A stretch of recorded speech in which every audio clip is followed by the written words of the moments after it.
jistaqsi kull nhar ta' ġimgħa fid-9:20 ta' filgħaxija fuq One. Tħabbru numru ta' miżuri bilan li jiffaċilitaw u jresqu aktar nisa lejn il-kunsilli lokali.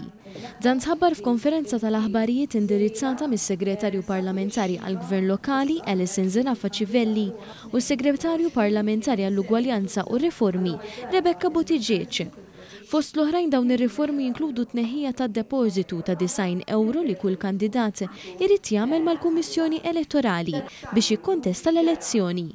Ma' din tingħaqad ukoll riċerka li trid issir wara l-appuntament elettorali ta' Ġunju li ġej biex fost oħrajn tevalwa raġunijiet li qed iżommu lil mara milli tieħu sem attiv fil-kunsilli lokali.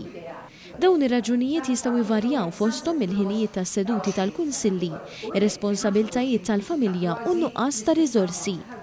Dawn il-miżuri saru minn kumitat tekniku li wettaq stħarriġ dwar jekk għandu jiġi implementat il-mekkaniżmu korrettiv tal-ġeneru fl-elezzjonijiet lokali li ġejjin. Il-kumitat irrakkomanda li dan m'għandux jiġi implementat għalissa biex fost l-oħrajn jiġi analizzat l-impatt li dan kellu fl-elezzjonijiet parlamentari. Il-konklużjonijiet tal-kumitat ġew ippreżentati mill-Kummissarju għall-Promozzjoni tal-Ugwaljanza Rini Lajviera. Għandek il-gvern li għandu r-rwol tiegħu, partiti politiċi għandhom rwol importantissimu. Għandek l-NGOs bir-rwol ta' u l-medja għandkom ir-rwol tagħkom.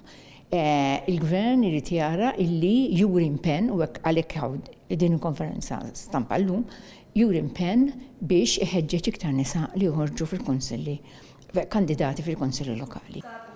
Is-Segretarju Parlamentari Buttigieg qalet li bl-impenn tal-partijiet kollha jista' jsir aktar progress biex tonqos id-diskrepanza bejn il-ġeneri fir-rappreżentanza fil-kunsilli. Bħala gvern impenjati bisħieħ li nassiguraw li naslu għall-ugwaljanza f'kull settur, speċjalment fil-kunsilli lokali. U allura se nkun qed naħdmu bisħieħ biex nimplementaw rakkomandazzjonijiet kollha li hemm li ġew imħejjija mir-rapport tekniku fosthom li nassiguraw illi nagħmlu studju sabiex nifhmu eżatti għalfejn in-nisa jibqgħu lura milli jikkandidaw ruħhom għaliex nafu illi għandna ħafna potenzjal bħala nisa. Is-Segretarju Parlamentari Zerafa Civelli qalet kif sakemm wieħed jirrafferma l-eżitu tal-mekkaniżmu korrettiv użat fl-elezzjoni ġenerali, il-Gvern se jimplementa għadd ta' miżuri oħrajn biex il-ġeneru femminili jkun aktar rappreżentat fil-kunsilli lokali wara l-elezzjonijiet ta' Ġunju li ġej.